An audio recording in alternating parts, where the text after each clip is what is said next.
Casualisation and contract staffing have been a hard nut for organised labour to crack for over a decade now.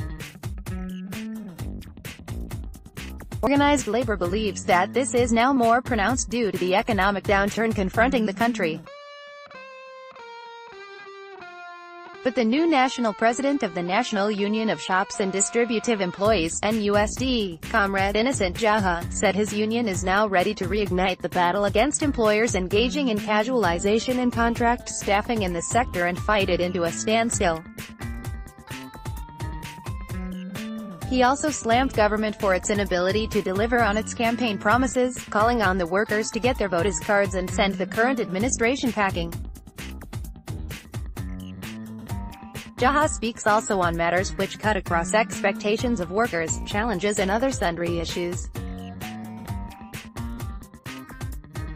Challenges. The challenges are quite numerous.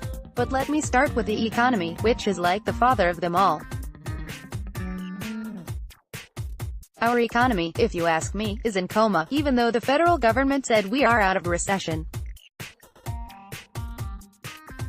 But like my immediate past president always said, how does that affect us? How does that put food on the table of an average Nigerian? Our economy is that bad, and if the head is sick then the entire body is sick. Whatever we do is derived from the economy. The system is not defined, and if the economy is not growing, everything about the system is going down. Take, for instance, in 2017, the National Vice President of Maritime said in less than 8 months, over 3,000 workers were laid off from just Port Harcourt Port, arising from the harsh economic situation in the country.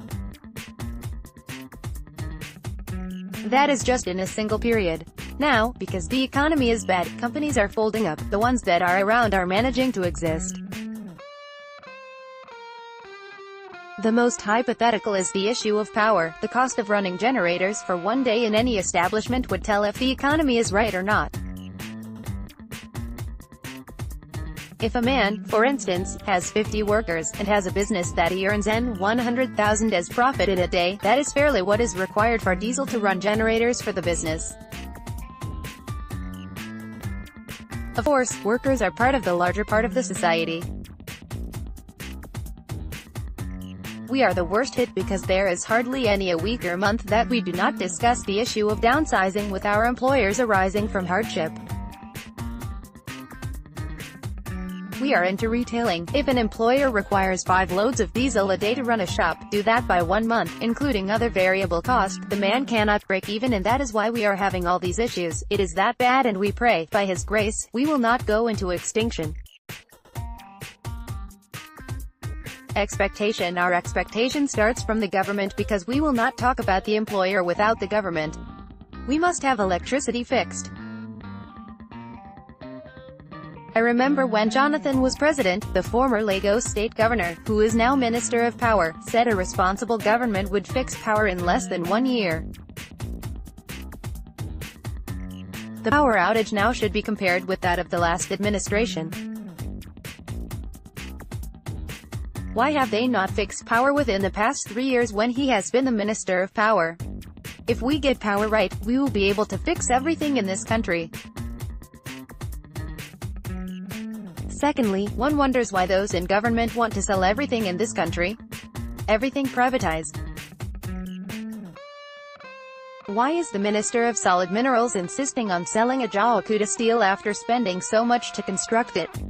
The employers need to tell the truth because when they were making money, nobody heard their complaints. The issue of downsizing. Yes, the economy is bad.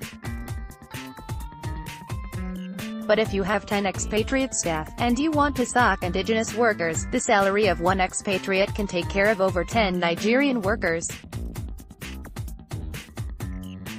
There is need to draw a balance between the jobs Nigerians can do and the ones the white man can do.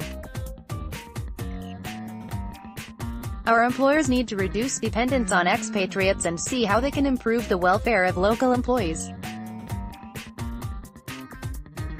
By next year, our collective agreement would have been over. We would be going back to ask them to improve on the present agreement. We are equally asking them. The economy is bad, but if it's bad to the establishment, it is worst for the workers. We have tried to create palliatives for our members at various levels. Then to us as an organization, we are equally asking our members to ensure that they do their best where they work, because if there is no establishment, there would definitely be no jobs for them to do. They should not use the working hours to do personal business, they should put in their best. Local goods. It still comes down to government policies. In the last administration, they had what was called local content law, to encourage ourselves first. But that is just in policy. What about implementation? Are we implementing it? For instance, the issue of a Jaja rolling mill. It was learnt at the National Assembly that the jobs which Nigerians can handle, which the company in Nigeria can handle, the minister gave it to a foreign firm.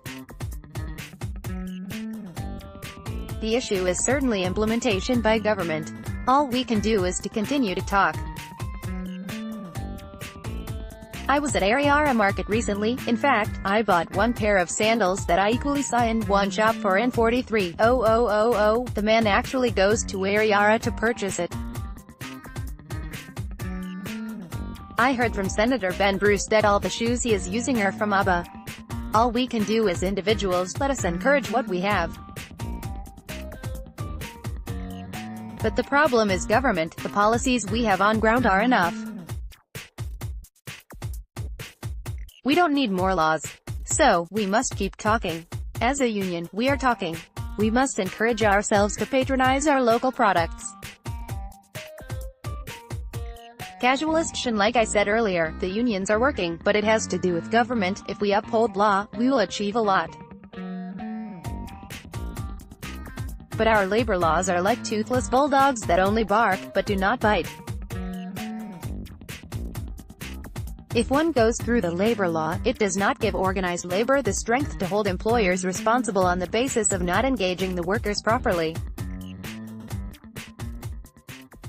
But as a union, we are going to fight casualization, contract staffing, or whatever they call it. We want to fight it in our sector to a standstill within the limit and the ambit of the law. I did mention that I am warning the management of JB